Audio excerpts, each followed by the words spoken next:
The knife missed the girl's throat by less than an inch and buried itself into the wooden counter. Mina Bello grabbed the terrified girl by the shoulders and shoved her behind the register, even as blood ran from Mina's own mouth and broken glass cut into the bottom of her shoes. "Hide behind me," she whispered. The girl was crying so hard she could barely breathe, but Mina did not look back. 3 men stood inside the small restaurant on Buford Highway, rain dripping from their black jackets, their faces cold, their hands ready to drag the girl back into the night. One of them laughed and said, "Move, waitress. You have no idea who she belongs to." Mina lifted the broken handle of a mop with shaking hands and answered, "Tonight, she belongs to nobody who wants to hurt her."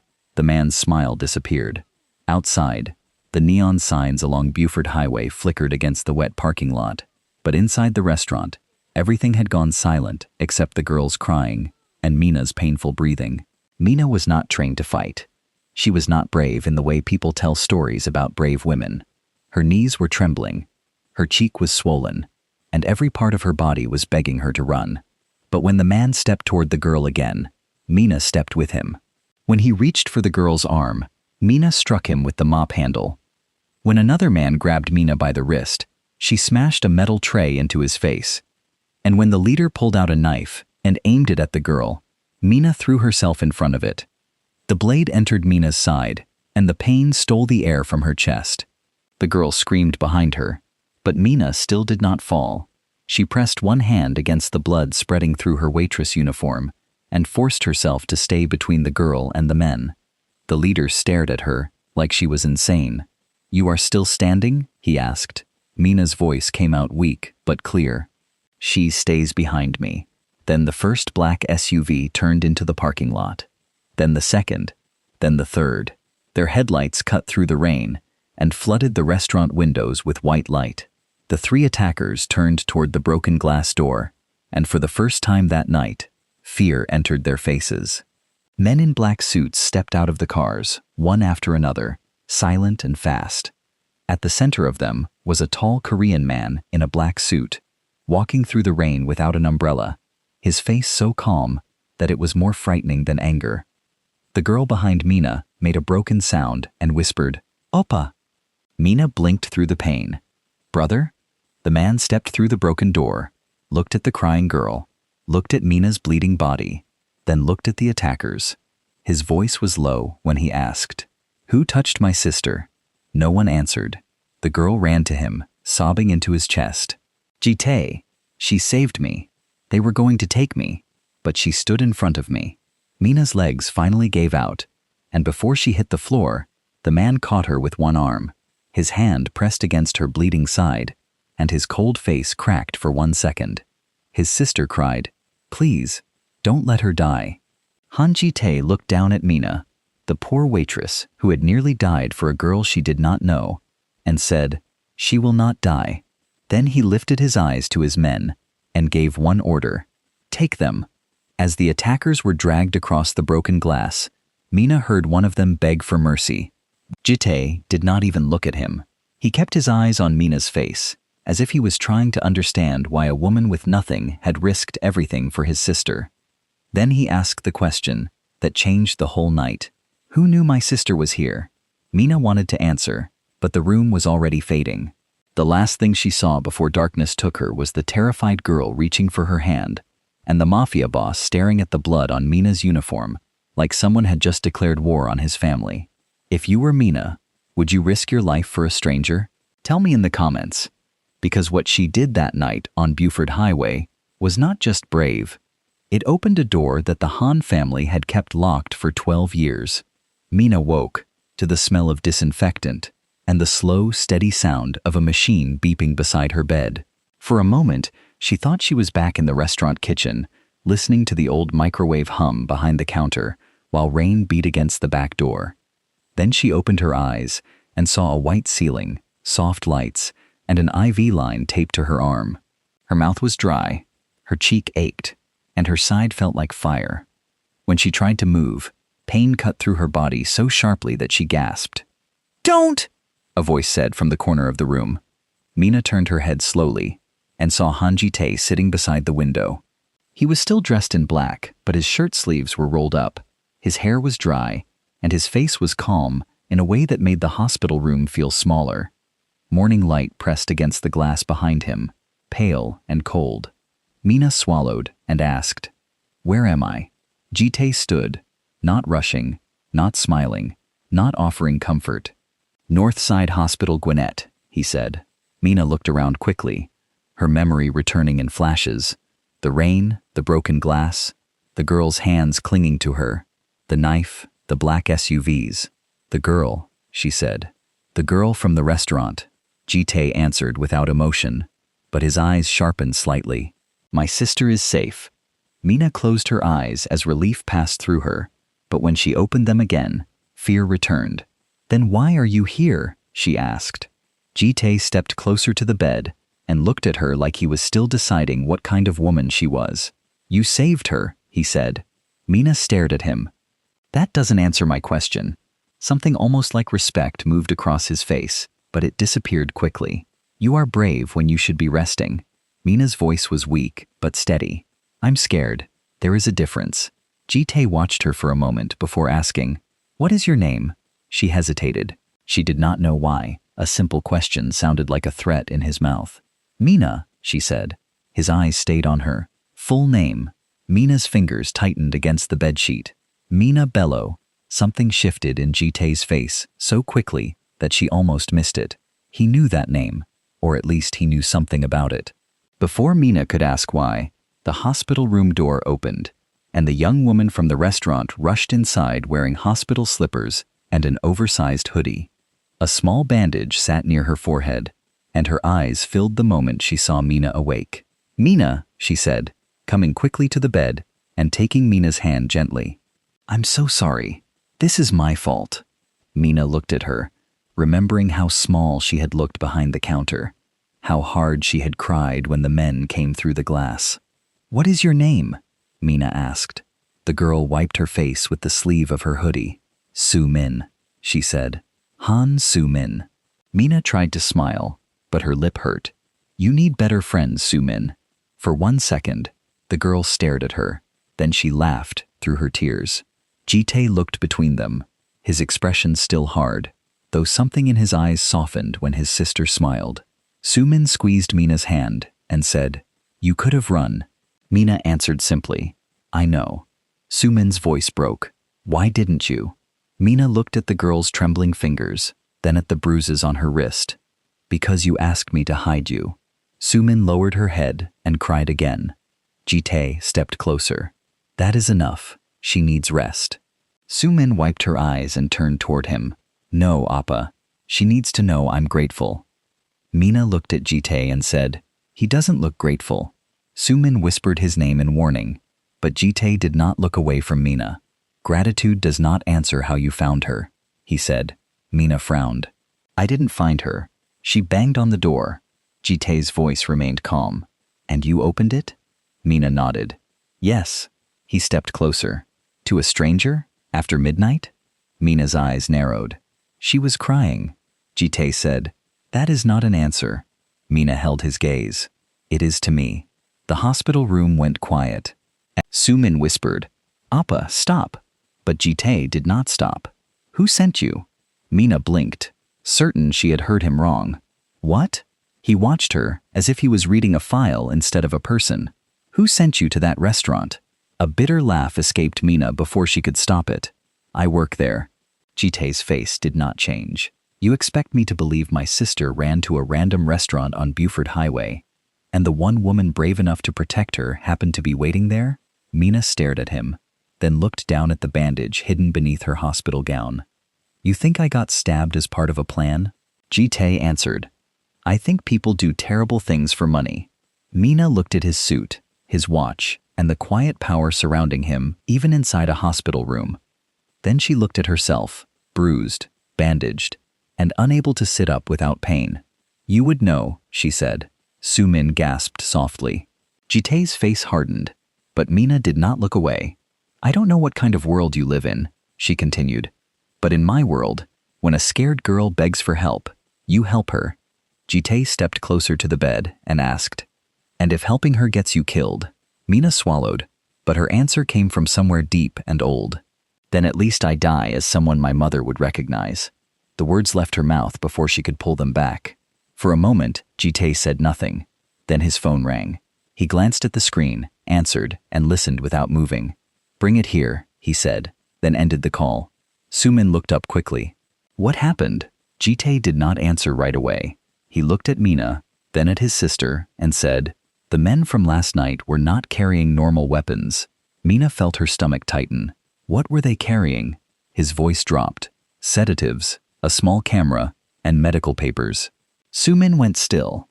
Mina looked from one sibling to the other. "What kind of medical papers?" she asked. Before Ji-Tae could answer, the door opened, and a middle-aged man in a gray suit entered with a leather folder under his arm. He bowed slightly. "Boss." Ji-Tae held out his hand. "Show me." The man opened the folder and passed him several papers sealed inside a clear evidence bag. Ji-Tae read the first page, and his face became stone. Sumin whispered, "Oppa?" He handed the paper to her. She took it with shaking hands, read the first line, and the color drained from her face. Mina watched her carefully. "What is it?" Sumin could not speak, so Ji-Tae answered for her. "Emergency psychiatric hold." Mina stared at him. "What does that mean?" Ji-Tae's voice was quiet and cold. "It means they were going to drug my sister, record her looking unstable, and deliver her to a private clinic as a danger to herself." Sumin covered her mouth. "No," she whispered. Ji-Tae looked at the papers again. "They did not come to kill you," he said. Somehow, that sounded worse. Sumin's voice shook. "Then what did they want?" Ji-Tae looked at his sister and said, "They wanted to make the world believe you had lost your mind." The hospital room became too quiet after that. Mina could hear every beep from the monitor beside her bed. Sumin sat slowly in the chair near Mina, still staring at the fake medical paper, like the words might change if she looked long enough. "They were going to lock me away?" she whispered. Ji-Tae took the paper from her. "No one is locking you anywhere." Sumin shook her head. "They had papers, Oppa. Fake or not, someone made them. Someone planned it." Ji-Tae did not answer, and because he did not answer, Mina knew the thought had already entered his mind. This was not a random attack. This was a plan. Mina shifted in the bed and winced. Ji-Tae noticed immediately. "For now, you rest," he said. Mina shook her head. "No, I got stabbed for this, so I want to understand." Ji-Tae looked at her. "You are not part of this." Mina gave a small, humorless laugh. "Your sister bled on my apron. I bled on my restaurant floor. And your men brought me here under guard. I think I'm part of it now." Sumin looked at her brother. "She's right." Ji-Tae's jaw tightened, but before he could answer, his phone rang again. This time, he answered with visible irritation. "What?" His expression sharpened. "Put him through." He turned slightly away from the bed, but Mina could still hear the low, urgent voice of a man on the other end. "Mr. Han, I need to speak carefully. It concerns Miss Han's birthday." Sumin lowered her eyes, and Mina saw fear cross her face. Ji-Tae's voice became colder. "What about it?" the man continued. "She turns 21 next Friday. As you know, once that happens, the trust from your late mother activates. But if she is declared mentally unstable before that date, control of the trust passes to her legal guardian until a court review." Ji-Tae went completely still. Mina watched his face as if she were watching a door lock from the inside. "Say that again," he said. The lawyer hesitated, then repeated, "If Miss Han is declared unstable before Friday, her guardian controls everything." No one moved. Mina looked at Sumin. "Guardian?" she asked softly. Sumin whispered, "My aunt." Ji-Tae ended the call without saying goodbye. For a few seconds, he said nothing, and then he turned to the man in the gray suit. "Find the clinic. Find the doctor who signed those papers. Find the driver, and find every camera from Buford Highway to Doraville." The man nodded. "Yes, boss," Ji-Tae added. "And bring Kang Dae-soo to me." Sumin stood quickly. "No, Oppa, please don't start a war." Ji-Tae looked at her. "They touched you." Sumin's tears returned. "They wanted you angry. Can't you see that? They wanted you to react." Mina watched them both and understood something important. Su-min was not only afraid of the men who chased her, she was afraid of what her brother would become when someone hurt her. Ji-Tae's voice softened slightly. You think I should do nothing? Su-min shook her head. I think you should think first. He looked away, and that small movement told Mina more than his words. Ji-Tae was not used to thinking before punishing. Su-min moved closer to him and said, I ran away because I wanted one normal night. I didn't tell anyone except... She stopped. Ji-Tae turned his head. Except who? Su-min looked down. No one. His voice sharpened. Su-min. Her eyes filled again. I told Aunt Evelyn I wanted to go out. She said no. I promised I would stay in my room. Mina felt something tighten inside her chest. Ji-Tae's face did not change, but the air in the room felt colder. You told Aunt Evelyn, he said. Su-min nodded quickly. But she would never. Ji-Tae cut her off. Do not finish that sentence. Su-min flinched, and Mina hated him a little for it. Ji-Tae saw the flinch too, and his voice lowered. I am not angry at you. Su-min wiped her tears. Yes, you are. Ji-Tae answered. I am angry because you almost died. Su-min looked at him with a pain that seemed older than the night before. I almost died because I wanted to breathe. You keep me in that house like a prisoner. Ji-Tae stared at her. For your safety. Su-min shook her head. No, Appa. For your fear. The words landed hard. Even Mina felt them. For a moment, Ji-Tae looked like his sister had slapped him. Su-min wiped her face quickly, ashamed. I'm sorry, she whispered. Ji-Tae looked at her for a long time before saying, Do not be sorry for telling the truth. Mina looked away. She had not expected that from him. The door opened again, and a nurse came in to check Mina's bandage. Ji-Tae stepped back, but his eyes stayed on the hallway beyond the door. He was thinking now, not just reacting. Mina could see it. He was not only angry, he was calculating, and that frightened her in a different way. After the nurse left, Su-min sat beside Mina again and said, I'm sorry. Mina turned her head. You keep saying that. Su-min looked at their joined hands. Because you got hurt because of me. Mina studied her for a moment. This girl had grown up behind mansion gates, but fear had made her look small, not spoiled, not proud, just lonely. Mina asked, Why did you come to Buford Highway? Su-min wiped her eyes.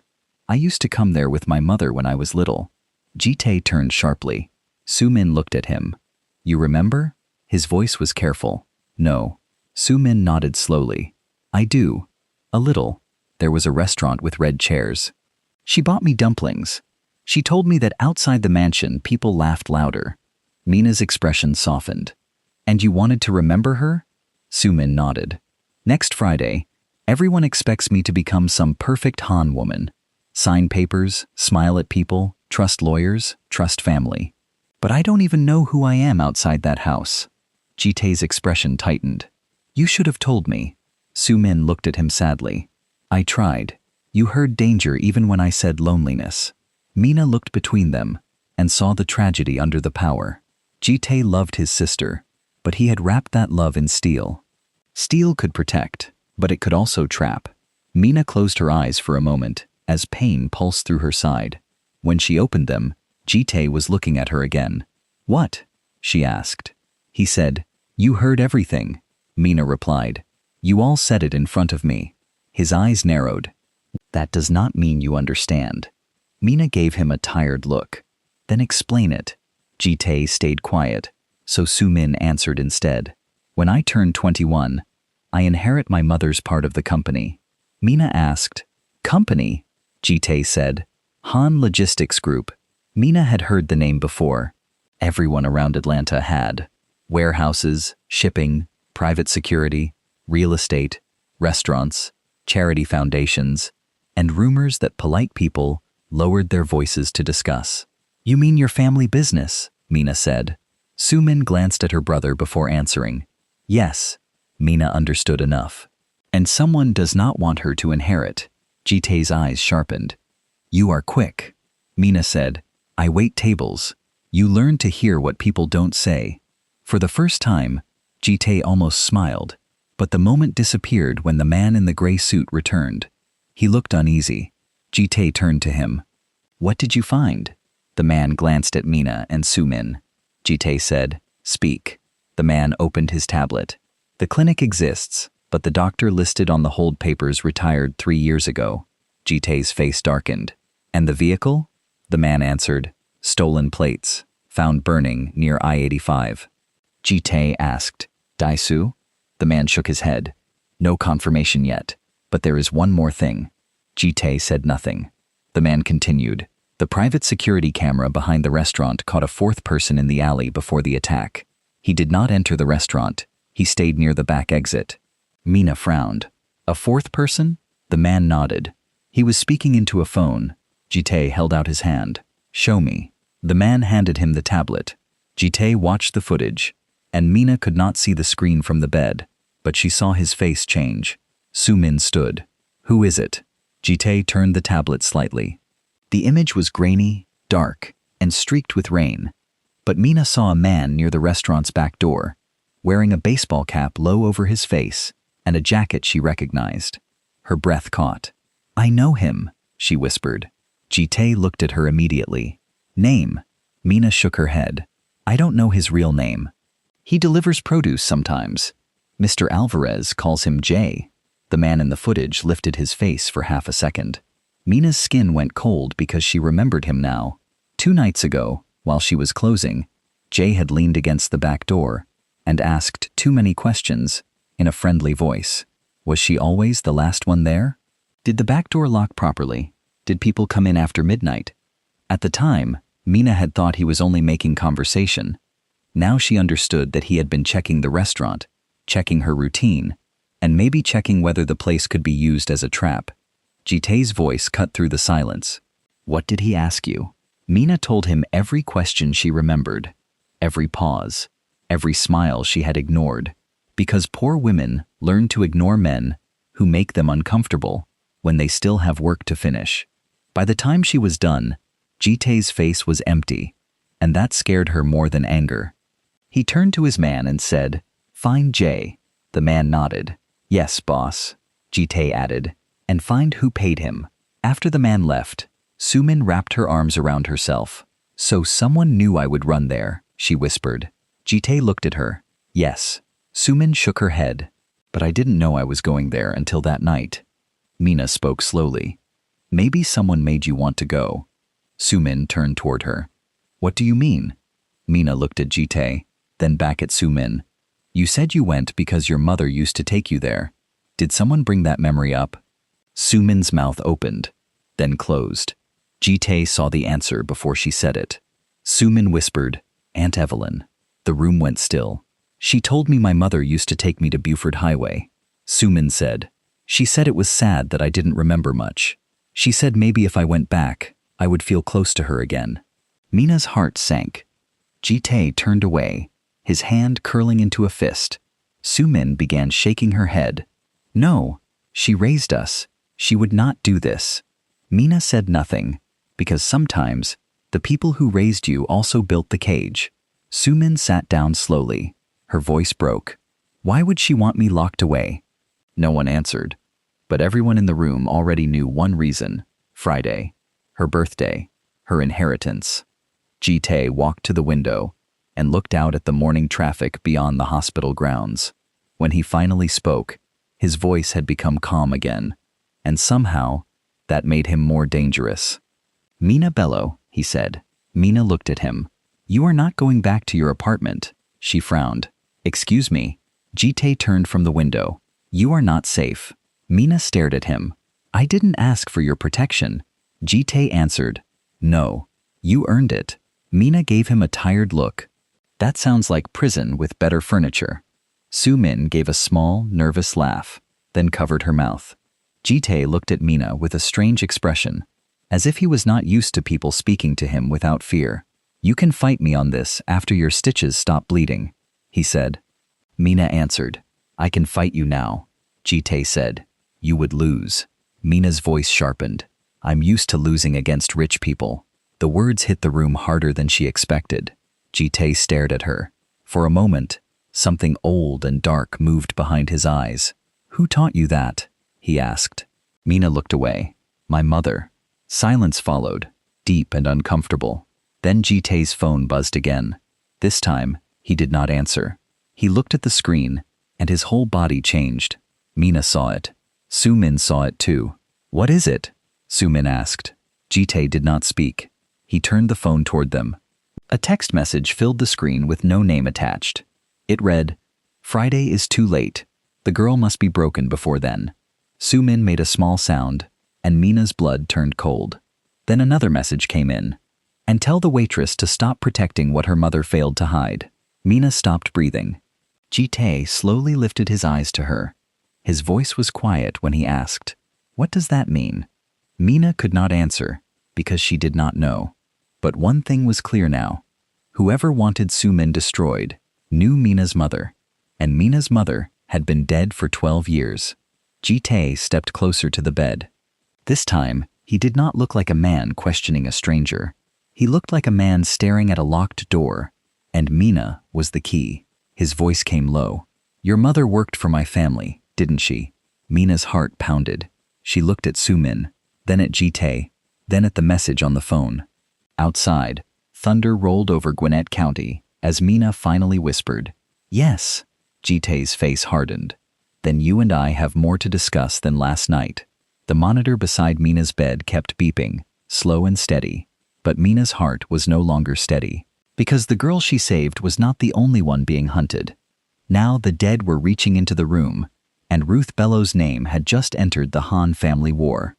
The black convoy left Northside Hospital Gwinnett before noon, sliding out of the private entrance like a secret the city was not supposed to see. Mina sat in the back of the second SUV, with one hand pressed lightly against her bandaged side, watching Lawrenceville Highway blur past the tinted window. Two men in black suits sat in front, silent as stone. Behind them, another SUV followed close. Ahead of them, the lead vehicle carried Han Ji-Tae and his sister, Soo-min. Mina had never been inside a car this expensive before, and somehow it made her feel less safe, not more. The leather was too soft, the doors locked too quietly, and every man around her acted like danger was not a surprise but a schedule. She had argued before they moved her.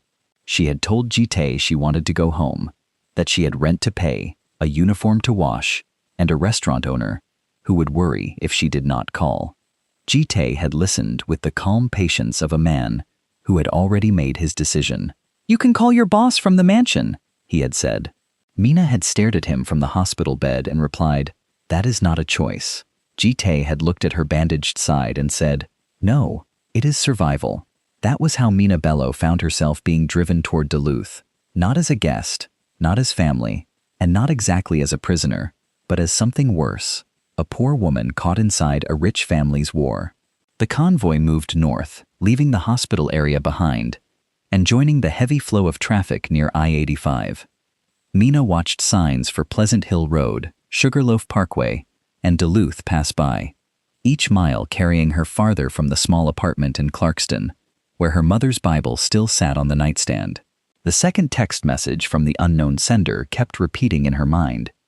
Tell the waitress to stop protecting what her mother failed to hide. Her mother had been dead for 12 years. Ruth Bello had died with a cough in her chest, shame on her name, and no one powerful enough to clear it. Mina had buried her with borrowed money and a heart full of questions. Now those questions were riding beside her in a locked SUV. The Han mansion stood behind iron gates near Sugarloaf Parkway, hidden at the end of a long private road, lined with trees, trimmed so perfectly they looked almost fake. The house was not loud with wealth. It did not need to be. It was wide, pale, and quiet, with dark windows that watched the driveway like eyes. 2 guards opened the gates before the convoy even stopped. Mina looked at the mansion and felt her stomach tighten. She had cleaned houses like this before, but she had never entered one through the front door. Poor people usually came through the service entrance, carrying supplies, hiding tiredness, and pretending not to hear rich people speak about them like furniture. Soo-min was waiting when Mina stepped carefully out of the SUV. The young woman hurried toward her, still pale from the attack but trying to smile. "Are you okay?" she asked. Mina looked at the mansion instead of answering right away. "That depends," she said. "Am I allowed to leave if I say no?" Soo-min's smile faded. "I told Appa not to scare you." Mina glanced toward Ji-Tae, who was speaking quietly to one of his men near the first car. "Your brother does not look like a man who takes advice." Soo-min sighed. "He takes it. He just pretends it was his idea." Mina almost laughed, but the pain in her side stopped her. Ji-Tae turned toward them, and the small softness on Soo-min's face disappeared. He walked over, his eyes moving once over Mina, checking her bandage, her balance, her expression. "You should not stand too long," he said. Mina replied, "Then maybe don't bring injured people to mansions." Soo-min looked down quickly, hiding a smile. Ji-Tae did not smile. "Inside," he said. "Now." Mina wanted to refuse, just to prove he could not command her, but her body chose that moment to remind her that she had been stabbed less than a day before. She took one careful step forward, then another, and entered the Han mansion with Soo-min beside her and Ji-Tae behind her like a shadow. The inside of the house smelled of polished wood, expensive flowers, and silence. The floors shone like dark water. A wide staircase rose at the center of the foyer, and on the walls hung portraits of people who looked too serious to have ever laughed without permission. Mina's shoes felt too cheap against the marble. Soo-min guided her slowly through the hall, speaking softly about the guest room prepared for her, the nurse coming later, and the doctor Ji-Tae had already hired to check her wound. Mina heard the words but did not hold them. Her eyes had stopped on a portrait hanging beneath the curve of the stairs.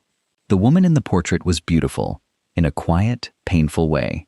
She wore a cream dress, her dark hair pinned back, her hand resting on the shoulder of a little boy who had to be Ji-Tae as a child. In her other arm was a baby girl wrapped in white. Around the woman's neck hung a blue jade pendant shaped like a small tear. Mina stopped walking. The house, the guards, the pain in her side, everything seemed to fade behind that pendant. She knew it. She did not know how, but she knew it. The blue stone, the gold clasp, the strange curve at the bottom, like it had been made to hide something inside. Soo-min noticed her staring.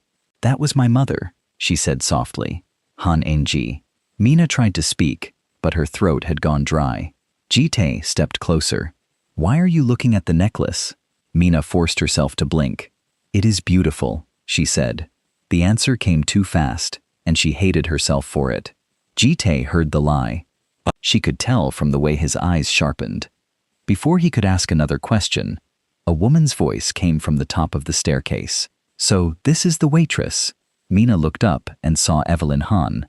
She wore white, not hospital white or church white, but the kind of white that dared the world to notice any stain. Her hair was pulled back neatly. Her makeup was soft, and her face carried the calm smile of a woman who had built a reputation on never raising her voice. Yet there was nothing warm about her. She descended the staircase slowly, one hand sliding along the rail, her eyes fixed on Mina, as if the girl had entered the house, carrying dirt on her shoes. Soo-min straightened at once. "Aunt Evelyn," she said. "This is Mina. She saved me." Evelyn reached the bottom of the stairs and stopped before Mina. "So I have been told," she said. Her voice was smooth enough to sound kind to anyone who was not listening carefully. "Miss Mina, the Han family thanks you." Mina nodded once. "I only did what anyone should do." Evelyn's smile widened slightly. "No, most people know when to stay out of matters that do not belong to them." Soo-min's face tightened. "Aunt," Evelyn turned to her gently. "I am praising her courage, child." Then she looked back at Mina. "What is your full name?" The question felt like a hand closing around Mina's throat. Still, she answered, "Mina Bello." Evelyn's face did not change, but something in her eyes did. It was small, gone almost instantly, but Mina saw it. Ji-Tae saw it too. Soo-min did not. Evelyn repeated the name softly. "Bello." Mina felt the air shift. "Did you know my mother?" she asked, before fear could stop her. Evelyn tilted her head. "Many women have worked in this house." Mina held her gaze. "That is not what I asked." Ji-Tae looked at Mina, surprised by her boldness. Evelyn's smile cooled. "Your mother's name?" "Ruth Bello," Mina said. For the first time, Evelyn Han stopped smiling, only for a second. Then she looked toward Ji-Tae and spoke like Mina was not standing there. "You brought Ruth Bello's daughter into this house?" Sumin turned quickly. You knew her? Evelyn took a slow breath and placed one hand over the pearl brooch at her chest. Your brother knows the name. Ask him. Mina turned toward Ji-Tae. His face had become unreadable, the same face he had worn at the hospital when he first heard her surname. Mina felt anger rise beneath her pain. What did my mother do to your family? No one answered. Evelyn's eyes moved back to Mina. Some names are better left buried. Mina's voice came low. My mother is already buried. For a moment, the room went silent. Sumin looked from her aunt to her brother, confused and frightened. Ji-Tae finally spoke. Sumin, go to your room. She stepped back. No. His eyes moved to her. Now. Sumin's mouth tightened. She saved my life. You don't get to talk about her mother like she is a disease and then send me away. Mina looked at the girl and felt something warm break through the cold fear in her chest. Ji-Tae looked at his sister for a long moment, then said nothing. Evelyn touched Sumin's shoulder with false gentleness. You are still weak, my child. Rest. Sumin pulled away from her. It was a small movement, but everyone saw it. Evelyn's eyes hardened for half a second, then softened again. As you wish. She turned to Mina. Miss Bello will stay in the east guest room, not the family wing. Ji-Tae's jaw tightened. She will stay where I decide. Evelyn looked at him, still smiling, but the smile had become a blade. Of course. This is your house now, is it not? Ji-Tae did not answer, and Mina heard something hidden inside that sentence. Not a question. A warning. If you are already wondering what Ruth Bello did in that mansion 12 years ago, comment truth, because the Han family has spent years burying one woman's name, and Mina is about to find out why. The east guest room was larger than Mina's whole apartment. It had pale curtains, a private bathroom, a soft bed, and a window looking over a quiet garden. A nurse came to check Mina's wound, and Sumin stayed the whole time, pretending to be cheerful, while fear kept pulling her eyes toward the door. Ji-Tae came in once, spoke to the nurse, and left without asking Mina if she needed anything. That should have annoyed her, but it did not. What annoyed her was the feeling that he was avoiding the question she had asked downstairs. After the nurse left, Sumin sat at the edge of the chair near the window. I'm sorry about Aunt Evelyn, she said. Mina leaned back against the pillows, exhausted but too restless to sleep. Does she always talk like she is praying and threatening at the same time? Sumin gave a weak smile. Yes. Mina studied her face. Do you trust her? The smile disappeared. Sumin looked toward the door, then back at Mina. She raised us after my mother died. She handled everything. The house, the company, the memorials, even my school. I thought trusting her was the same as being grateful. Mina did not answer.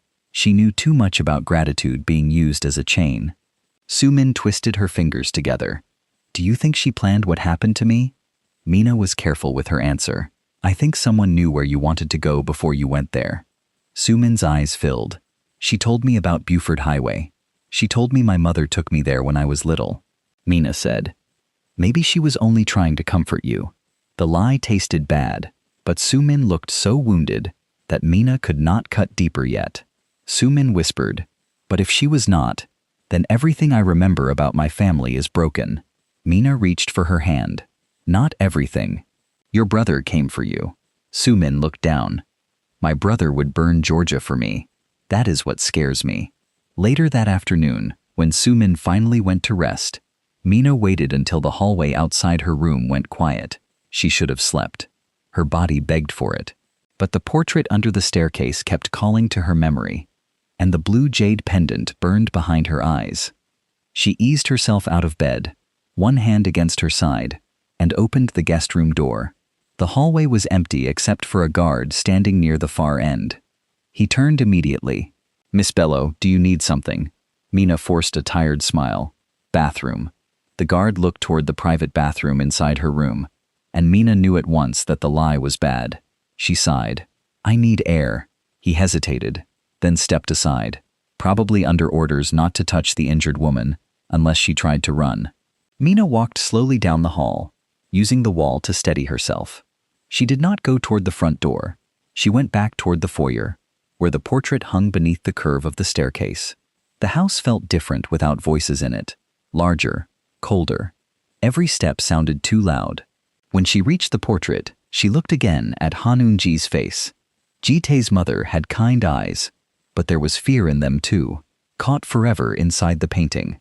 Mina looked at the baby in her arms, little Sumin wrapped in white. Then her eyes returned to the pendant. Blue jade, gold clasp, tear-shaped curve. Mina lifted one hand before she could stop herself, not touching the painting, only reaching toward the necklace, as if memory lived there. A voice behind her said, "Do you recognize it?" Mina turned too quickly and gasped from the pain in her side. Ji-Tae stood several feet away, his hands in his pockets, his face unreadable. She had not heard him approach. "You move quietly for someone who owns half the security in Georgia," she said. He did not smile. "Answer my question." Mina looked back at the portrait. "I told you, it is beautiful." Ji-Tae stepped closer. "That was not my question." Mina faced him. "Why do you keep asking me like you already know the answer?" Ji-Tae's eyes stayed on her. "Because people who lie usually tell you where the truth is hiding." Mina laughed once, softly and bitterly. "Then you must be surrounded by truth." His jaw tightened. "That necklace disappeared the night my mother died." Mina's anger faded. "Disappeared?" Ji-Tae looked at the portrait, and for the first time since Mina met him, his face showed something close to grief. It was the last thing she wore. The police report called it theft. My family called it betrayal. Mina's throat tightened. "And my mother?" Ji-Tae turned back to her. "Your mother was one of the staff members on duty that night." Mina felt the floor shift beneath her. "No." Ji-Tae's voice was cold again, but Mina heard the wound under it. She left the house before the police arrived. The necklace vanished. The gate had been opened from inside. "My mother was dead before sunrise." Mina's fingers curled into her palm. "You think my mother did that?" Ji-Tae did not answer quickly enough.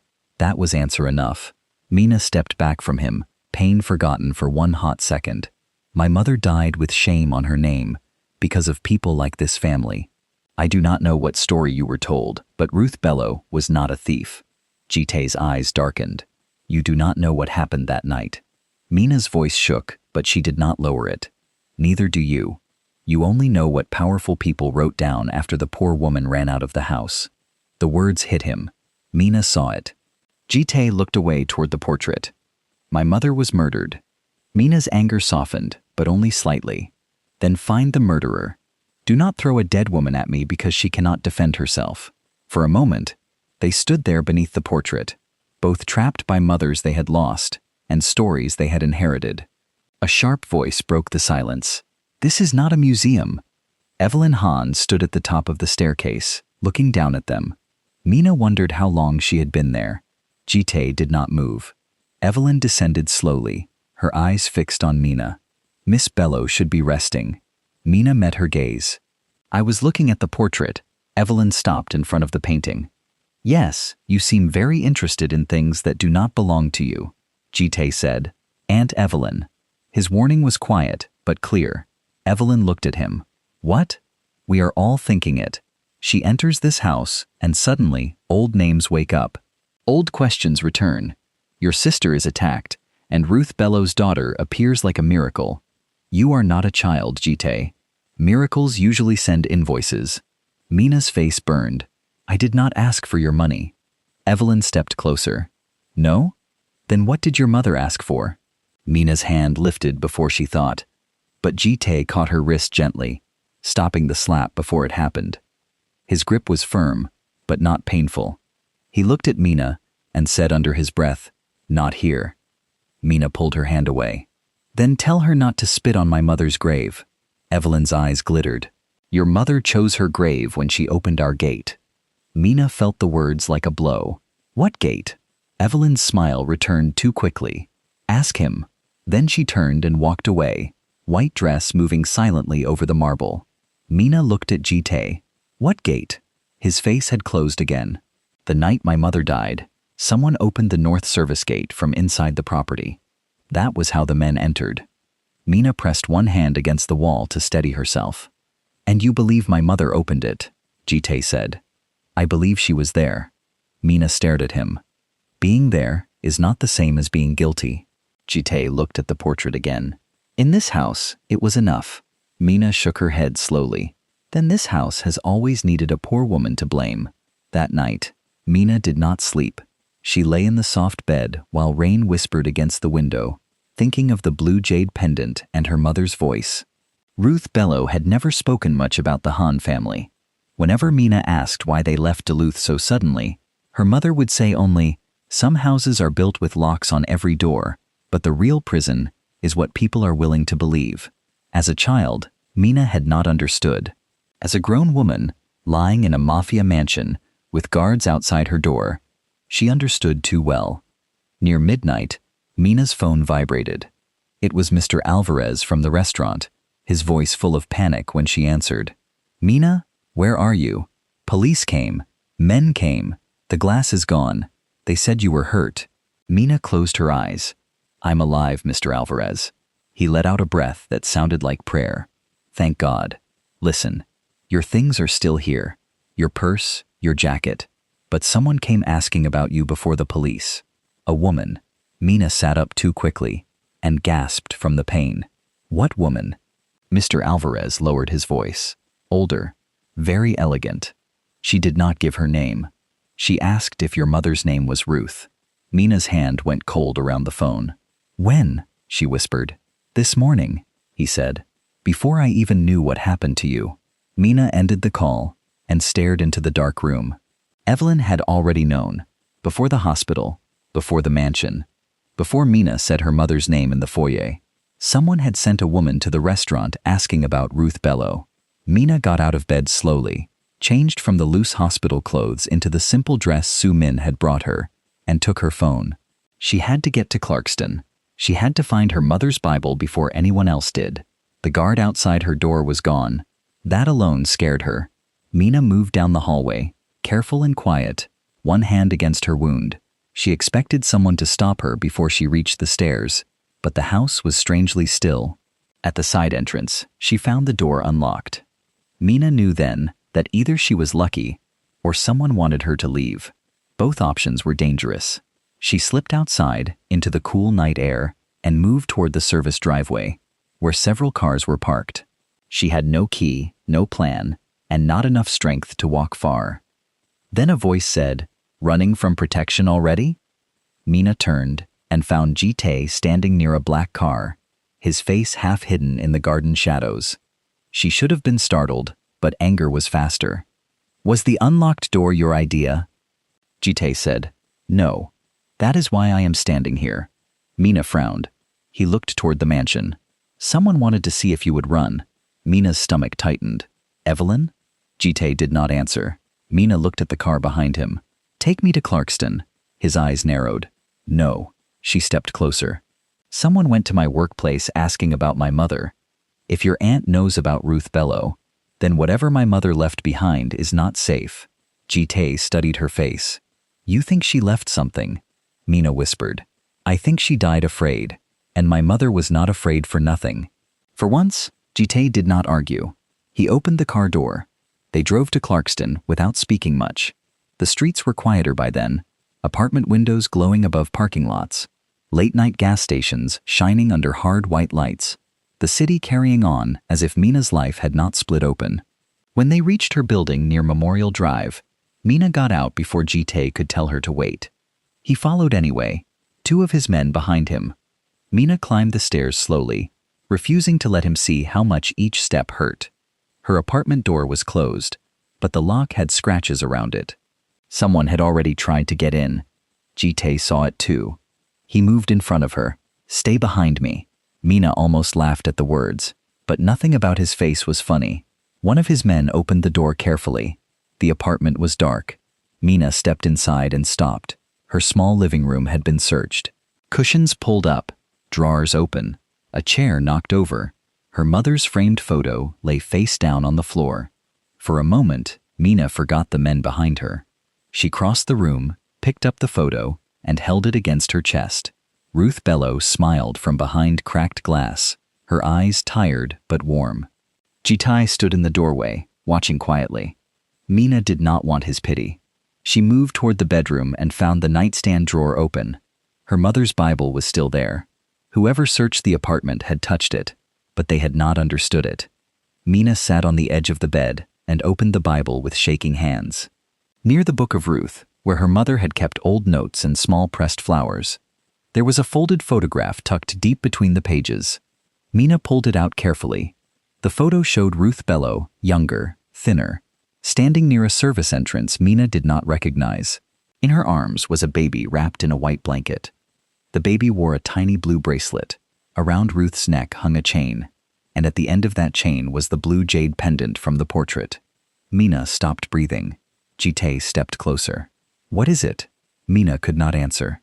She turned the photo over. On the back, written in her mother's handwriting, were 6 words. "Find the girl with the blue jade." Ji-Tae took the photo from her slowly, not snatching it, not asking permission either.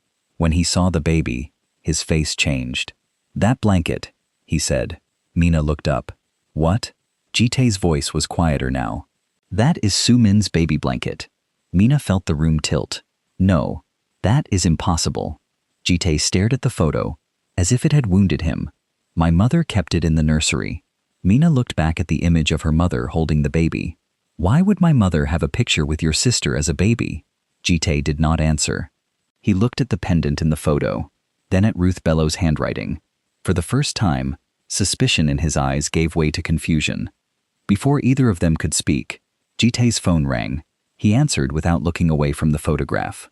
"What?" His face hardened as he listened. "Say it clearly." Mina stood slowly, fear already rising. Ji-Tae lowered the phone and looked at her.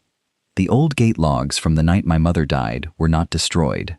Mina's throat tightened. "What do they say?" Ji-Tae's voice came low, almost disbelieving. "The north service gate was opened with a family code." Mina stared at him. "A family code?" Ji-Tae looked back at the photograph of Ruth Bello holding baby Soo-min. The room went silent, except for the distant sound of traffic on Memorial Drive. Then he said the words that changed everything he thought he knew about Mina's mother. "Your mother could not have opened that gate." For the first time since Mina met him, Han Ji-Tae looked unsure. He stood in the middle of her small Clarkston apartment, holding the old photograph of Ruth Bello with baby Soo-min in his hand. Outside, traffic moved along Memorial Drive, ordinary and careless, while inside that room, 12 years of lies began to shake loose. Mina could still hear his last words repeating in her head. Your mother could not have opened that gate. She wanted to feel relief, but relief did not come. Not yet. Her mother's name had been dragged through dirt for too long. One sentence from a Mafia boss could not clean it. Ji-Tae looked down at the photograph again. Ruth Bello stood near a service entrance, holding baby Soo-min close to her chest. The blue jade pendant hung from Ruth's neck, and the baby wore the same white blanket Ji-Tae remembered from his mother's nursery. Mina watched his face as he studied the photo, and she saw the moment his old belief started fighting with the evidence in his hand. He had hated Ruth Bello for years because someone told him she opened the gate. Now the gate log said a family code was used. Ruth had not been family. Ruth had not known that code. Mina reached for the photograph, and this time, Ji-Tae gave it back without argument. She held it carefully, as if her mother could feel the roughness of her fingers through the paper. "You said she was a thief," Mina said. Her voice was calm, but the calm was dangerous. Ji-Tae did not look away. "That is what I was told." Mina lifted her eyes to him. "And because you were told, you believed it." His jaw tightened. "I was 15 when my mother died." Mina's anger softened for half a second, then hardened again. "I was 13 when my mother died." Grief does not give anyone the right to bury the wrong person. The room fell silent. One of Ji-Tae's men stood near the broken apartment door, pretending not to listen, but even he lowered his eyes. Ji-Tae folded the gate log report on his phone and put it away. "We need to leave," he said. Mina almost laughed. "That is your answer?" He looked around the apartment, at the open drawers, the disturbed furniture, the scratch marks around the lock. "Someone searched your home before we arrived. Whoever sent that text knows your mother left something behind. If they know you found this photo, they will come again." Mina held the photograph tighter. "Then let them come." Ji-Tae stepped closer. Bravery is not the same as staying where your enemy can reach you. Mina looked at him. And fear is not the same as protection. For a moment, they stood too close, both too proud to step back. Then Mina's wound pulled painfully beneath the bandage, and her body betrayed her. She gripped the edge of the nightstand and breathed through the pain. Ji-Tae's expression changed. Not softly. Not enough to be called tenderness. But he moved quickly, steadying her by the arm. Mina wanted to push him away, but she did not have the strength. That made her angrier. "Do not look at me like that," she said. "Like what?" he asked. "Like I am another problem for you to solve." Ji-Tae's voice lowered. "You are not a problem." Mina looked up at him. "Then what am I?" He did not answer, and the silence said more than he meant it to. They returned to the Han mansion before dawn. This time, when the black SUV passed through the iron gates near Sugarloaf Parkway, Mina did not feel like a frightened guest. She felt like a witness being brought back to the place where the crime began. Soo-min was waiting in the foyer, wrapped in a pale robe, her face full of fear. The moment she saw the photograph in Mina's hand, she went still. "Is that me?" she asked softly. Mina nodded. "We think so." Soo-min came closer, taking the photo with shaking fingers. She stared at Ruth Bello's face, then at the baby in her arms. "Why would your mother be holding me?" Mina looked at Ji-Tae. "That is what we need to find out." Ji-Tae called his private investigator, his lawyer, and an old security technician who had once worked for the Han estate before being dismissed by Evelyn. By sunrise, the dining room had become a war room. Files, old staff records, security logs, and hospital archives were spread across the long table. Mina sat beside Soo-min, exhausted but awake, while Ji-Tae stood at the head of the table, reading every page like a man trying to cut the truth out with his eyes. Evelyn Han did not appear for breakfast. No one mentioned it, but everyone noticed. The first clear answer came from a hospital record. It was not from Atlanta, not from the main hospital the family used, but from a small emergency clinic in Doraville that had closed years ago. The record had been scanned badly. The ink faded, but the name was still there. Han Soo-min, female infant, smoke exposure, mild respiratory distress. Mina's mother had signed the intake form as the adult who brought the child in. Ruth Bello. Ji-Tae read the page twice, then once more. Soo-min covered her mouth. Mina felt something inside her chest twist painfully. Her mother had carried the baby out of danger. Her mother had saved Soo-min before Mina ever did. Ji-Tae set the paper down slowly. "The night my mother died, there was a fire in the East Wing," he said. "I was told the staff panicked and ran. I was told my sister was found later by security." Soo-min whispered. "But Ruth brought me to the clinic." Mina's voice came low. "So my mother did not run from the house to escape blame. She ran with your sister because the baby could not breathe." Ji-Tae did not answer. He did not have to. Mina saw it on his face. The terrible rearranging of memory. The woman he had believed to be a thief had carried his baby sister through smoke and into the night. Soo-min touched the photograph. "She saved me," she whispered. Mina looked at her. "Yes." Soo-min's eyes filled. "And I never knew her name." Mina's throat tightened. Most people who save rich families do not get remembered by them. The words came out sharper than she intended. But no one corrected her. Ji-Tae looked at Mina, and for the first time, there was no accusation in his eyes. There was something heavier, guilt. Not enough to fix anything, but enough to begin breaking him open. The second answer came from the old security technician. His name was Mr. Cho, a narrow-shouldered man in his 70s, with trembling hands and eyes that avoided Ji-Tae until Ji-Tae said, "No one will punish you for the truth." Mr. Cho looked at Mina, then at Soo-min, then back at Ji-Tae. "The North Service Gate was opened with a family emergency code," he said. Ji-Tae's face was still. "Who had access to that code?" Mr. Cho swallowed. "Your father, your mother, Madam Evelyn, and the head of security." Mina leaned forward. "Not staff." Mr. Cho shook his head. "Never staff.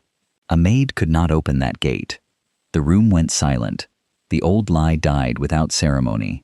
There was no thunder, no dramatic music, no one falling to their knees. Just a quiet room in a rich house and a poor woman's name, finally stepping out from under a crime she could not have committed. Mina closed her eyes. For 12 years, she had carried other people's shame inside her own family name. Now the truth sat plainly on the table, and somehow it hurt almost as much as the lie. Ji-Tae turned to Mr. Cho. "Why did you not say this before?" Mr. Cho's eyes filled with fear. Old fear. The kind that never fully leaves a man. "I tried." Madame Evelyn said the family had already suffered enough.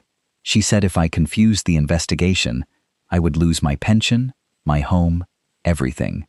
Then the head of security disappeared, and I understood that silence was safer. Soo-min whispered, "Aunt Evelyn threatened you?" Mr. Cho looked down. Madame Evelyn protected this house. That is what everyone believed. But protection and control can wear the same face. Before anyone could respond, the dining room doors opened. Evelyn Hahn entered in white again, calm as morning light, her pearl earrings catching the sun. Her eyes moved over the files, the photograph, the old man, and then rested on Mina. "How touching," she said. "A family meeting, and no one invited the woman who held this house together." Ji-Tae's voice was low. "Where were you last night?" Evelyn smiled faintly. "In my room, praying for Soo-min." Mina looked at her. "Did your prayers include sending someone to my workplace to ask about my mother?" Evelyn's eyes flickered. "You are injured, Miss Bello. Pain makes people imagine enemies." Mina stood slowly, ignoring the burn in her side. "My mother carried Soo-min out of a burning house." Evelyn's expression did not change. "Did she? How noble." Ji-Tae stepped forward. "Aunt Evelyn." Evelyn lifted one hand. "No. Let the girl speak. She has discovered one paper and one old photograph, and now she believes she understands a family she has known for 2 days." Mina looked at her steadily. "I understand enough to know you lied." The room froze. Soo-min's breath caught. Even Ji-Tae's men seemed to stop moving. Evelyn smiled, but this time it did not reach her eyes. "Careful. Poor girls often mistake volume for power." Mina's answer came quiet. "And rich women often mistake silence for innocence." Ji-Tae looked at Mina, almost surprised, but Evelyn's face hardened. "Ji-Tae, this is what happens when you bring outsiders into the house. They begin by bleeding on the floor, then they demand a seat at the table." Mina stepped closer to the long dining table and placed her mother's photograph beside the hospital record. "My mother earned a seat the night she saved your niece." Evelyn turned to Ji-Tae. "Are you going to let her speak to me this way?" Ji-Tae looked at the papers on the table, then at the portrait of his mother visible through the open doors of the foyer. When he spoke, his voice was controlled. "Until I know who opened that gate, no one in this house is above questions." Evelyn's smile vanished completely. "Including me?" Ji-Tae held her gaze. "Especially you." For one brief second, Mina saw the real Evelyn. Not the polished matriarch, not the charity woman, not the grieving aunt. She saw a woman who hated losing control. Then Evelyn softened again, as if she had only been hurt. "Very well," she said. "Ask your questions, but ask them after tonight. The Buckhead Foundation Gala cannot be cancelled because a waitress has stirred up old pain." Soo-min stared at her. "You still want to go to the gala?" Evelyn turned to her gently. "Your birthday is in a few days. The board will be watching. The public must see that you are well, stable, and loved. Unless, of course, you want people to believe the papers those men carried." Soo-min went pale. Ji-Tae's jaw tightened because Evelyn had trapped them with one sentence. If Soo-min hid, people would whisper. If she appeared, Evelyn could perform family unity in public. Mina knew then that Evelyn was not retreating. She was changing stages. That evening, Buckhead glittered like nothing ugly had ever happened in the world. The gala was held inside a luxury hotel ballroom near Peachtree Road, where chandeliers hung over polished floors and wealthy guests moved between white flowers, champagne glasses, and silent security men. Mina had argued against going, but Soo-min refused to attend without her. Ji-Tae had said no twice. Soo-min had said, "She saved my life. If this family thanks her in private but hides her in public, then Aunt Evelyn wins." Mina had looked at the girl and understood. Soo-min was still afraid, but she was trying to stand. So Mina came wearing a simple black dress, Sumin had chosen for her, loose enough not to press against her bandage. She felt out of place the moment she entered the ballroom. Women in diamonds looked at her dress, then at her face, then at Ji-Tae, standing close enough behind her to make people whisper. Mina could hear pieces of conversation as she passed. The waitress, the girl from Buford Highway, is she the one who got stabbed? Why is Ji-Tae keeping her so close? Mina kept her head high. She had cleaned tables for people with less manners than this. Evelyn owned the room. She moved from guest to guest in a white silk gown, speaking softly, accepting sympathy, praising Sumin's strength, and thanking donors for supporting the foundation. To anyone watching, she looked like a woman holding her family together after a frightening attack. Only Mina noticed how her eyes kept returning to Sumin, measuring her, checking her, waiting for weakness. Ji-Tae noticed too. He stood near his sister like a wall in a black suit. The first part of the evening passed without open trouble. Sumin smiled when she had to, answered questions when Ji-Tae's lawyer guided her, and held Mina's hand under the table whenever her breath became uneven.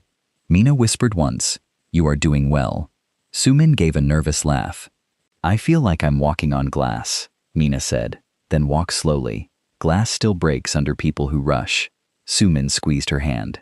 "You sound like my mother." Mina looked at her, startled. Sumin's eyes softened, or what I imagined she might have sounded like. Then Evelyn walked to the stage. The ballroom quieted. Cameras from local Korean-American business media turned toward her. Donors faced the stage. Ji-Tae's eyes narrowed immediately, as if he already sensed the blade before it left the sheath. Evelyn smiled at the room. "Tonight we gather not only for charity, but for gratitude. As many of you have heard, my beloved niece, Han Soo-min, survived a frightening attack only last night. Our family is grateful to every person who helped bring her home safely." Applause filled the ballroom. Soo-min lowered her eyes, uncomfortable. Evelyn continued, "And among those people is a young waitress who showed courage in a dangerous moment. Miss Mina Bello, please stand." The room turned toward Mina. Soo-min's grip tightened around her hand. Ji-Tae leaned slightly toward Mina and said under his breath, "You do not have to." Mina stood anyway. She did not stand for Evelyn. She stood because she had nothing to be ashamed of. The applause came politely at first, then warmly from people who loved a good rescue story when it did not cost them anything. Evelyn looked down at Mina with a soft, public smile. Miss Bello reminds us that bravery can appear in unexpected places. It can appear in a small restaurant. It can appear in a young woman with no protection, no wealth, and no family name known to society. A few people smiled. Mina felt the insult under the praise. Ji-Tae's face darkened. Evelyn was not done. It is especially moving because her own mother, Ruth Bello, once worked for our family many years ago. During a painful season, some of us still remember. The room shifted. The applause died. Soo-min whispered, "No." Mina's blood went cold. Evelyn's voice remained gentle. "I will not reopen old wounds tonight, but I believe in redemption. Sometimes the children of those who made mistakes are given a chance to do better." A murmur moved through the ballroom. Mina stood perfectly still. Cameras turned toward her again, but now the room was not looking at a brave waitress. They were looking at the daughter of a woman Evelyn had just publicly painted as guilty. Soo-min rose from her seat, face pale with anger. "Aunt Evelyn, stop." Evelyn looked wounded. "My dear, I am honoring her." Mina looked at Evelyn and understood the trap. If she shouted, she would look unstable. If she cried, Evelyn would look kind. If she sat down, Ruth Bello would be buried again in front of strangers. So Mina did none of those things. She stood straight, one hand near her bandaged side, and spoke clearly enough for the nearest microphone to catch. "My mother is not here to defend herself, but I am." The ballroom went silent. Evelyn's eyes sharpened, but her smile stayed. "Miss Bello, this is not the place," Mina answered. "You made it the place when you brought up her name." A few guests gasped. Ji-Tae did not move. He watched Mina as if he was seeing her clearly for the first time. Evelyn gave a small laugh, smooth and cruel. "You are emotional, understandably so," Mina said. "No, I am clear." Evelyn's smile thinned. "Then clearly understand this. The Han family has already shown you gratitude. Do not confuse kindness with permission to disturb our peace." She lifted one hand, and an assistant came forward, carrying a white envelope. Evelyn took it and held it toward Mina. "This is a gift. Enough money to cover your medical bills, your lost wages, and a new start far from Georgia. Take it, heal, and leave this family to grieve privately." The insult was so clean that some people did not recognize it at first. Mina looked at the envelope. Then she looked at Evelyn. "You want to buy my silence." Evelyn's voice stayed sweet. "I want to protect you from a world you do not understand." Mina's answer came steady. "My mother died in that world. I understand enough." Evelyn's eyes hardened. "Your mother made choices." Mina stepped forward, despite the pain in her side. "Yes, she chose to carry a baby out of a burning house while your family called her a thief." The ballroom erupted into whispers. Sumin began to cry. Ji-Tae's lawyer closed his eyes, as if the night had just become impossible to control. Evelyn's face froze for the first time. Mina continued, "You can offer me money, Madam Han, but you cannot buy silence from a woman who has already buried her mother." Evelyn turned to Ji-Tae, her voice low but still public. "Control her." Ji-Tae walked forward. For 1 second, Mina thought he was coming to silence her. Instead, he took the envelope from Evelyn's hand, tore it cleanly in half, and let the pieces fall between them. The ballroom went dead quiet. Ji-Tae looked at Evelyn and said, "No one insults her under my name." Su-min covered her mouth, crying harder now. Evelyn stared at Ji-Tae with shock hidden behind fury. "You would shame me in public?" Ji-Tae's voice was cold. "You started in public." Then he turned slightly toward Mina, not touching her, not softening the moment into romance, but standing close enough for every guest to understand that she was no longer alone. For the first time that night, Evelyn looked cornered. Then Su-min made a small sound behind them. Mina turned first. Su-min's hand had gone to her throat. Her face was pale, too pale, and her eyes looked unfocused. "Mina," she whispered. Ji-Tae moved toward her at once, but Su-min stumbled backward, knocking over a chair. Her glass slipped from her hand and shattered against the floor. Mina reached her just as her knees gave out. "Su-min!" she cried. Ji-Tae caught his sister before she hit the ground, his face changing from anger to terror in one breath. "Call a doctor," he ordered. The ballroom burst into panic. Guests moved back. Security rushed forward. Mina looked at the shattered glass on the floor, then at the table where Su-min's drink had been placed. A small white residue clung to the bottom of the glass. Mina's stomach turned. She looked across the room and saw Evelyn standing perfectly still, not rushing, not crying, not surprised. Their eyes met. And in that instant, Mina knew. The speech had not been the attack. The envelope had not been the attack. They were only distractions. The real attack had been in Su-min's drink. At the hospital, everything moved too fast. Su-min was rushed through a private entrance, while Ji-Tae walked beside the stretcher, one hand gripping hers, his face carved from fear and rage. Mina followed, until a nurse stopped her and told her to sit, before her own wound reopened. She sat in the hallway with Su-min's bloodless face burning in her mind, and Evelyn's stillness burning hotter. Across from her, Ji-Tae's men spoke into phones, locked down exits, questioned staff, and gathered security footage from the Buckhead ballroom. No one said the word poison, not yet, but everyone was thinking it. Ji-Tae came out of Su-min's room nearly an hour later. His eyes found Mina immediately. "Sedatives," he said. Mina closed her eyes. "Like the papers from Buford Highway," he nodded once. "A smaller dose, enough to make her collapse in front of witnesses, enough to make her look fragile, unstable, unfit." Mina looked toward the closed hospital door. Someone touched her drink. Ji-Tae's voice was flat. "Only family staff served that table." Mina looked back at him. "Then stop looking outside your house for the enemy." Ji-Tae did not answer because he knew she was right. Near dawn, Su-min woke. Mina stood near the door, while Ji-Tae sat beside the bed, holding his sister's hand, like he was afraid she would vanish if he let go. Su-min's eyes opened slowly, unfocused at first, then frightened. "Oppa?" she whispered. Ji-Tae leaned closer. I am here. Soo-min looked past him and saw Mina. Tears filled her eyes. She tried again, she whispered. Ji-Tae went still. Mina stepped closer. Who? Soo-min's lips trembled. Aunt Evelyn, she said. Ji-Tae's face became empty. Mina felt the air leave the room.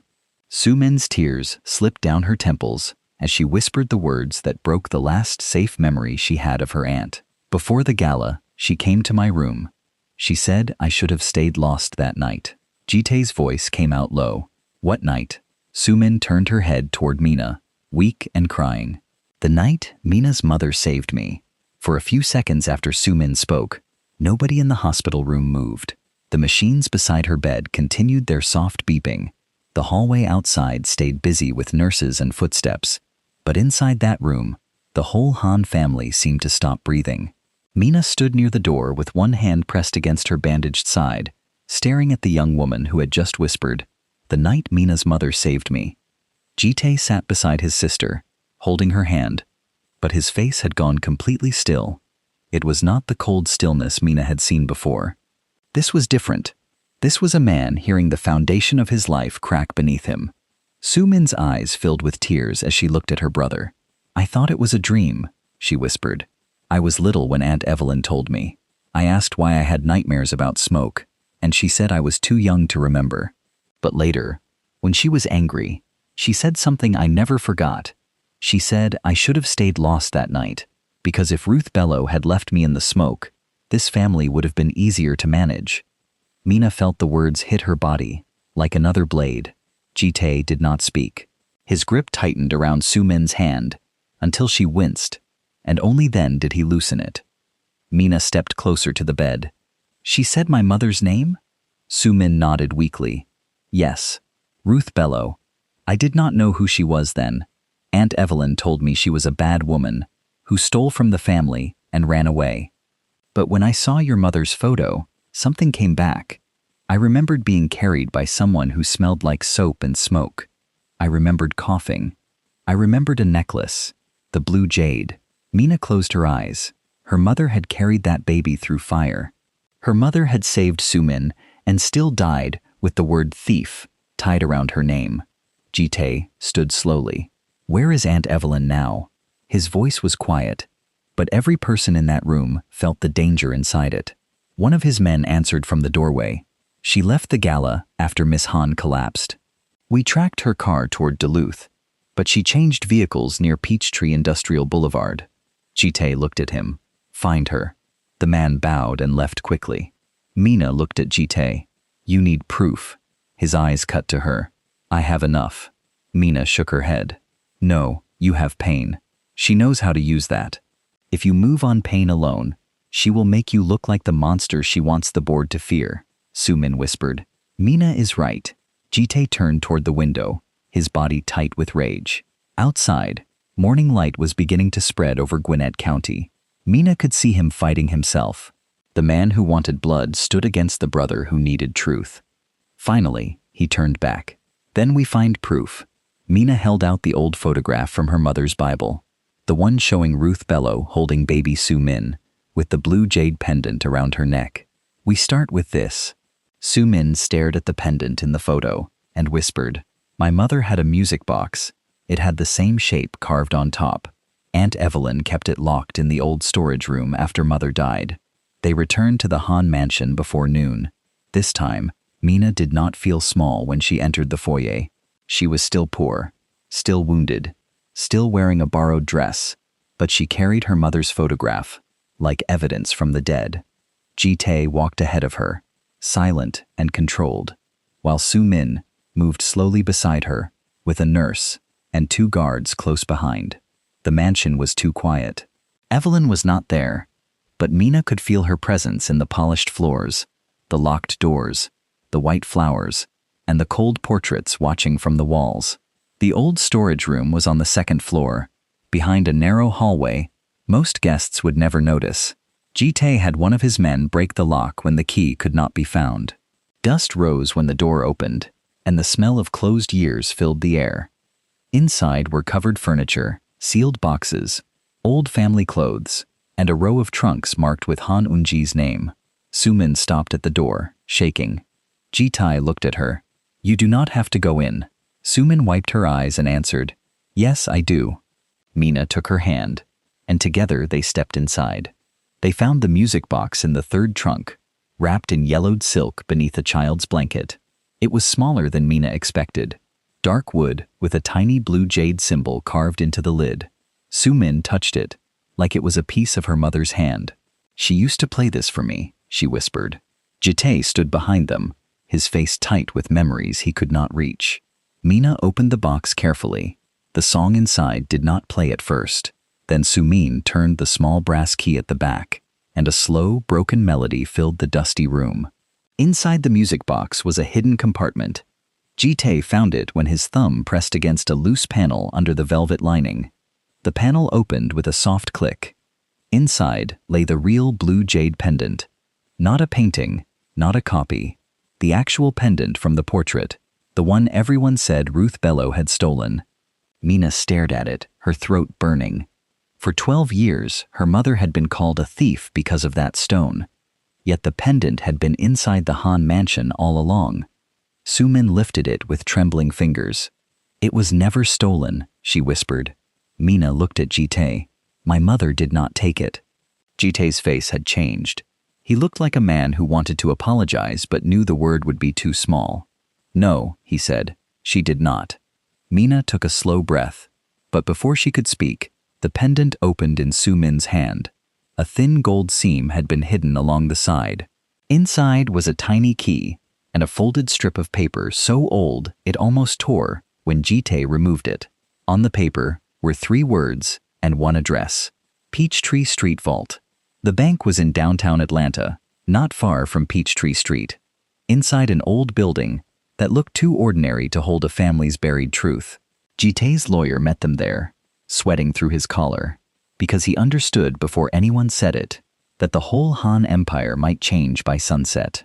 The tiny key opened a safe deposit box under Han Eun-ji's name, with Ruth Bello listed as the emergency witness.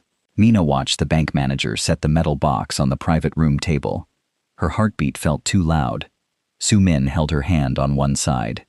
Ji-Tae stood on the other, silent as the lid opened. Inside were 3 things: the original trust document, a sealed letter addressed to Sumin, and a small recording device wrapped in cloth. The lawyer read the trust first, his voice shaking more with every line. Han Eun-ji had left controlling shares of her portion of Han Logistics Group to Sumin, to activate on her 21st birthday. If Sumin was declared mentally unstable, guardianship could not pass to Evelyn Han. It would pass to a neutral trustee named in the original document. The version Evelyn had shown the board was fake. Sumin covered her mouth. She lied about the guardianship. The lawyer nodded slowly. Yes, the original trust removes Madame Evelyn from any control. Ji-Tae's eyes darkened. She changed it. The lawyer looked afraid to say the next words. Or someone changed it for her. Mina picked up the sealed letter with careful fingers. The handwriting on the outside was elegant, but the second name beneath Sumin's was written in a different hand. Ruth Bello had signed as witness. Mina's eyes filled. Her mother had not been hiding stolen jewelry. She had been hiding the document that protected Sumin. Ji-Tae opened the letter and read it aloud, because Sumin could not. "My beloved daughter," he began, his voice low and rough. "If this letter reaches you, then I was right to be afraid. Trust Ruth Bello. She is not family by blood, but she has more honor than people who carry our name. If anything happens to me, she will protect you, until the truth can protect you better." Sumin started crying quietly.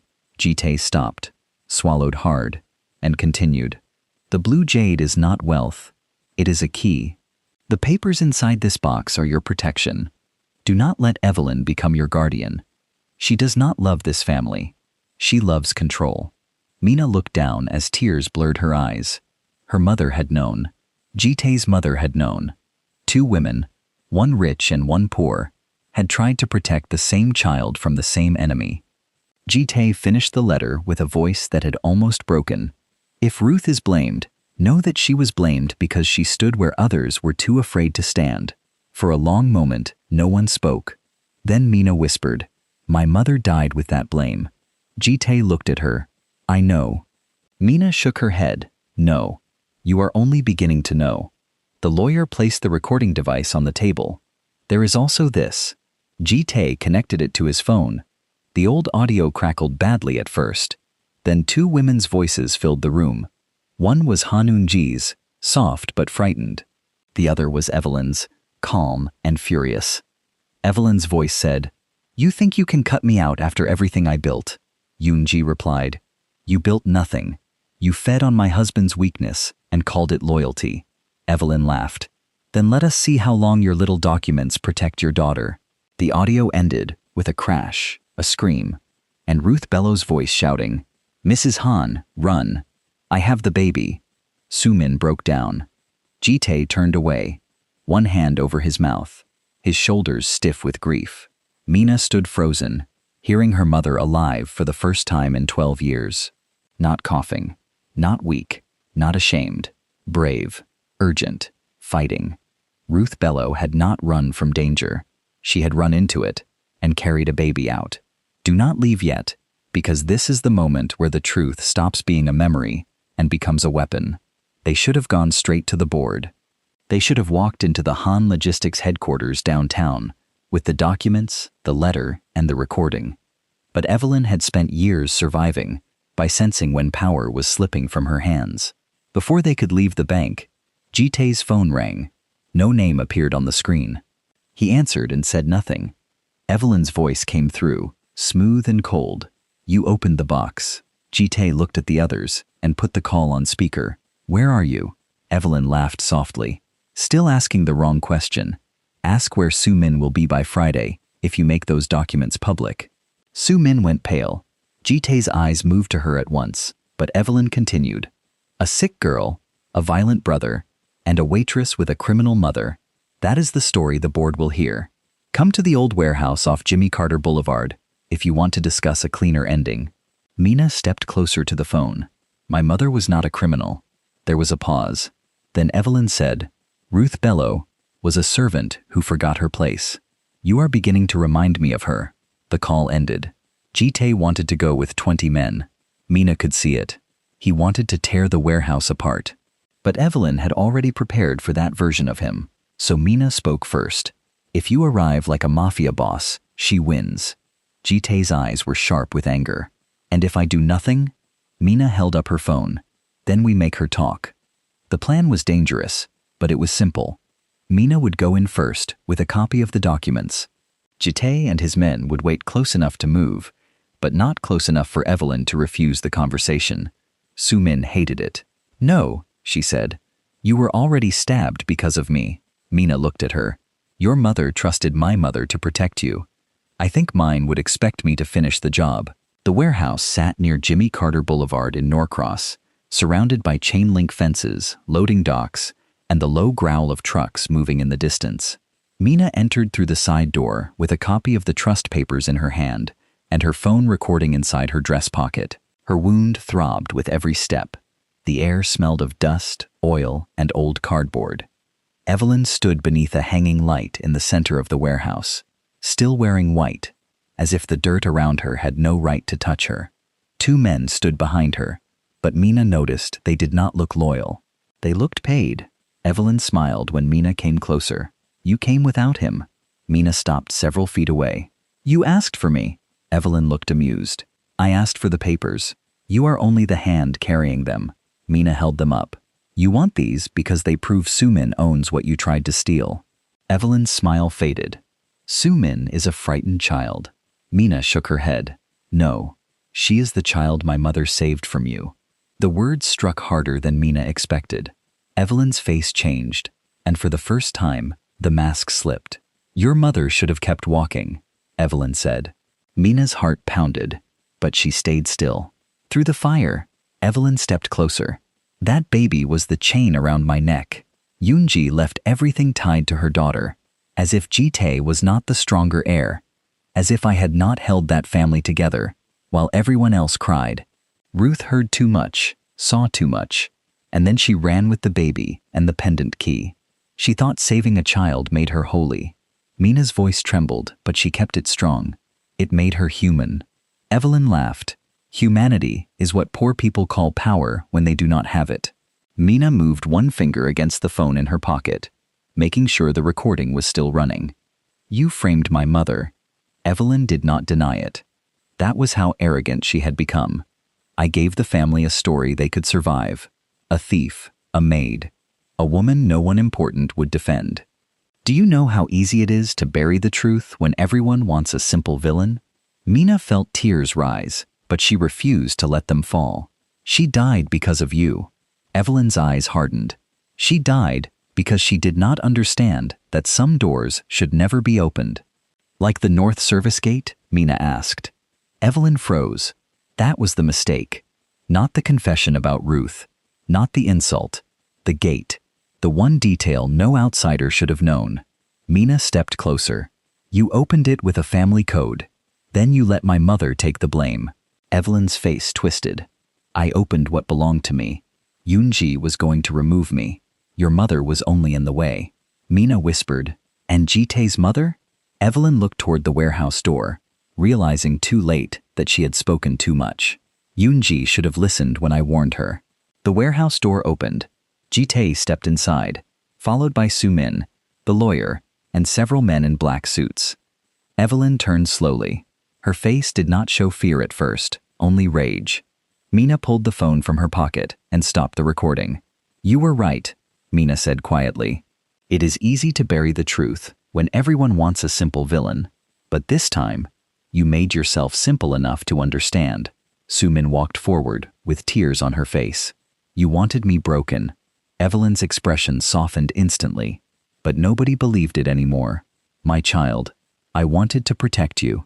Soo-min shook her head. No, you wanted to own me before I became old enough to own myself. Ji-Tae stood beside his sister, his face cold again, but his eyes were full of something Evelyn could no longer control. You used her grief, you used my anger, and you used Ruth Bello's silence. Evelyn lifted her chin. Everything I did for this family. Ji-Tae answered. No, you did it because this family was the only throne you could steal. One of Evelyn's men reached for his weapon, but Ji-Tae's guards moved first. No gunshot came. No dramatic fight. Just quick, cold control. Evelyn's men were disarmed and forced to their knees. Evelyn looked at Ji-Tae like she still expected the boy she raised to hesitate. He did not. You will not disappear quietly, he said. You will face the board, the police, and every name you buried. Evelyn laughed, but it shook at the edges. You think the police can touch me? Ji-Tae leaned closer. No, I think truth can. Police are only the door it walks through. The board meeting happened the next morning in downtown Atlanta, on the top floor of Han Logistics Group, with the city spread beneath the windows and storm clouds hanging over the skyline. Evelyn arrived with lawyers, still dressed in white, still acting as if dignity could cover guilt. But this time, Mina did not sit in the hallway. She sat inside the room beside Soo-min. Ji-Tae stood behind his sister, not in front of her. That mattered. He was still protecting her, but for the first time, he was not blocking her from her own life. The lawyer read the original trust. He played Han Eun-ji's recording. He played Evelyn's warehouse confession. He showed the fake psychiatric papers, the sedative report from the Buckhead Gala, the old gate logs, Ruth Bello's witness signature, and the hospital record proving Ruth had carried baby Soo-min to safety the night of the fire. Every lie Evelyn had stacked for 12 years fell one by one, not with shouting, but with paper, audio, dates, names, and the calm voice of the truth. When it was over, the chairman of the board turned to Soo-min. Miss Han, by the authority of the original trust, control of your late mother's shares passes to you on your 21st birthday. Until then, the neutral trustee named in the document will preserve them. Madam Evelyn Han is removed from all board influence pending criminal investigation. Evelyn stood so fast her chair struck the wall behind her. You fools, she hissed. You think this girl can lead anything. Soo-min stood too. Her voice shook, but it did not break. Maybe not today, but at least I know the difference between leadership and fear. Evelyn looked at Ji-Tae. You will regret this. Ji-Tae's answer was quiet.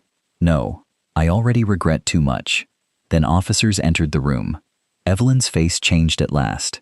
Not because of shame, because she understood the room no longer belonged to her. As they took her away, she passed Mina and stopped. Your mother should have stayed invisible, she said. Mina looked at her, and this time, there was no fear in her. She tried. You still could not stop her from saving everyone. After Evelyn was gone, the room felt lighter, but not happy. Truth does not erase grief in one breath. It only gives grief the right name. Soo-min sat down slowly, exhausted. Ji-Tae walked to the window and stood there with his back to everyone, looking over downtown Atlanta like the city had become unfamiliar to him. Mina knew he was not thinking about the company. He was thinking about his mother, about the years he had believed the wrong story, and about Ruth Bello, the woman his family had called a thief, while her daughter grew up carrying that shame. Later that evening, Ji-Tae found Mina in the quiet lobby of the building. She was sitting alone with her mother's photograph in her lap. You should be resting, he said. Mina did not look up. You say that a lot. He came closer, but stopped at a respectful distance. Your mother's name will be cleared publicly. I will make sure of it. Mina looked at him then. No, Soo-min will make sure of it. You will help because it is right, not because guilt is eating you alive. Ji-Tae accepted the correction without defending himself. That told Mina he was learning. He took a slow breath. I called Ruth Bello a thief. Mina's fingers tightened around the photograph. Yes, his voice lowered. I called her daughter a suspect. Mina looked at him. Yes, he swallowed. And you still saved my sister. Mina stood carefully, ignoring the ache in her side. I did not save her for you. Ji-Tae nodded. I know. That answer surprised her. He stepped back, then slowly lowered himself to one knee in the quiet lobby. Mina stared at him. This was not romance, not yet. It was not a grand gesture for cameras or guests. There was no audience except 2 security men, who quickly looked away. It was a man with too much blood on his name, lowering himself before the daughter of the woman his family had destroyed. Ji-Tae bowed his head. Your mother saved my sister. You saved her again, and I called your family a curse. His voice broke on the last word. I cannot ask you to forgive me. I have not earned that, but I will spend whatever time I have repairing what my family broke. Mina's eyes burned, but she did not let the tears fall. Regret is not repair, she said. Ji-Tae lifted his head. I know. Mina looked at him for a long moment, then at the photograph of her mother. Then start with her name. He nodded. Ruth Bello. Mina's voice softened, but only a little. Say it like she mattered. Ji-Tae stood slowly, his eyes wet now. Ruth Bello mattered. Mina held his gaze. Good. Now make the world say it too. 3 months later, a small restaurant opened in Old Fourth Ward, near Edgewood Avenue. The sign above the door was simple and warm. Ruth's Table. There were no chandeliers, no private guards at the entrance, no marble floors, and no white flowers arranged to hide rot. There were red chairs, bright windows, and a wall covered with photographs of women who had worked too hard and been thanked too little. At the center of that wall was Ruth Bello's picture, restored in a simple wooden frame. Beneath it were the words, she stood where others were afraid to stand.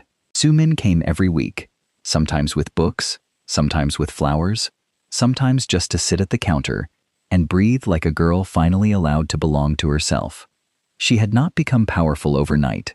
She was still learning the company, still healing from betrayal, still discovering who she was outside the mansion. But when she laughed now, Mina noticed she no longer looked over her shoulder first. Ji-Tae did not come for the opening. Mina was grateful for that. Some apologies need distance to become real. But one rainy evening, after the dinner crowd had thinned, and the neon from Edgewood Avenue glowed softly through the windows, the door opened. Ji-Tae stepped inside alone. No guards, no black SUV waiting at the curb, no men in suits moving before him like shadows. Just Ji-Tae, in a dark coat, standing near the entrance, like a man who understood he had not been invited. Mina looked up from behind the counter. For a moment, neither of them spoke. Then Ji-Tae said, "May I sit?" Mina studied him. He looked different, without power, arranged around him. Still dangerous, maybe, but quieter, more human. She wiped her hands on a towel and nodded toward a small table near the window. Only if you came as a man, not a boss. Ji-Tae looked at the table, then back at her. For the first time, his smile was small and honest. That is the only way I came. He sat. Mina brought him tea, not because all was forgiven, but because healing had to begin somewhere smaller than grand speeches. Ji-Tae looked at the photo of Ruth Bello on the wall and bowed his head before drinking. Mina saw it. She said nothing. Outside, rain began to fall over Atlanta, soft against the glass, nothing like the violent storm on Buford Highway months before. That night, Mina Bello did not stand behind anyone. She stood behind her own counter, in a restaurant carrying her mother's name, watching the man who once doubted her learn how to sit quietly in the truth. And somewhere in the space between grief and forgiveness, Ruth Bello's name finally came home clean.